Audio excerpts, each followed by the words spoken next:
For thousands of years of evolution, our ancestors looked up at the sky and wondered. They saw the movements of the sun and how it changed over time. They came to understand how the Earth orbits around the sun and to even predict solar eclipses and other phenomena. Today, our space telescopes enable us to see through time and space to events that happened billions of years ago, far out in the universe. Our advancing science, mathematics, and technologies have enabled us to leave this Earth and stand on the moon.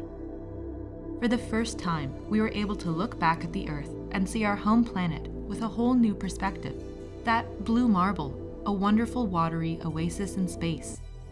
It has many of us thinking about how fragile our Earth is and that it needs our care.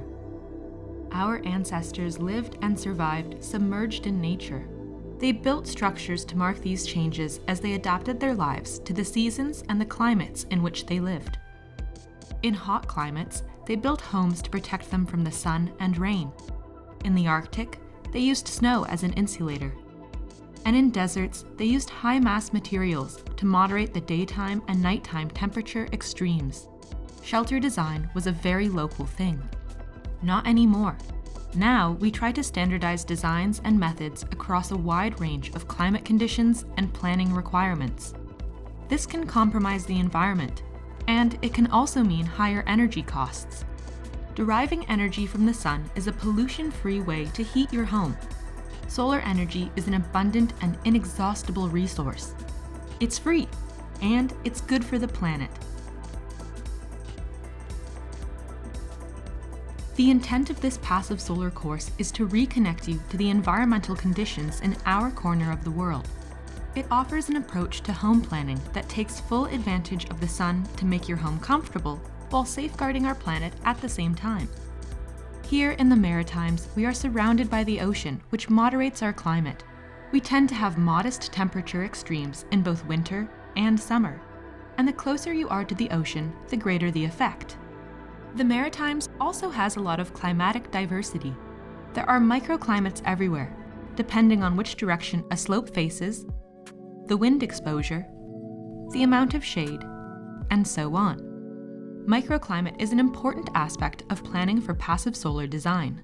You need to work with it, making the most of what your site has to offer while mitigating its shortcomings. But don't just take our word for it. Here's Don Roscoe, solar designer and builder. From 45 years of designing passive solar homes, I offer you this insight. Designing your home should be done simultaneously with the design of your site. They need to come together in harmony. If you do not, you may find it very expensive to repair the damage done to your site by an insensitive and inappropriate home design. Today, every home needs to be energy conserving first. Then, your passive solar home uses 3 basic principles. Capture more of the winter sun and less of the summer sun, and then distribute that heat to prevent overheating, while storing it for later use. Altogether, these 4 modules will give you an understanding of passive solar home and site design, construction methods and details, subdivision planning for our maritime context. If you want to know more, go to solarns.ca or join the discussion on our Facebook page. Have a solar day.